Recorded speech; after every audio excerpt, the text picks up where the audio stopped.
So hello guys, today I'm going to be showing you how to fix the problem about the screen blacking out. So it's really simple. Let me just come and look at my charger and you'll see. Okay, it's not showing now, but usually shows. So it's really simple. Just do this. It's a simple fix. Just come here, then go to graphics properties over here and do it on any windows. Then go to advanced mode.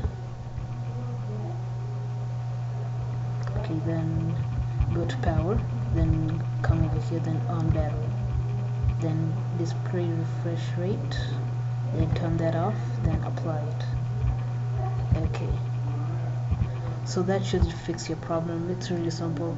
And if you enjoyed the video, make sure to hit that like button, and if you just found it useful, make sure to share it and subscribe. Thanks for watching.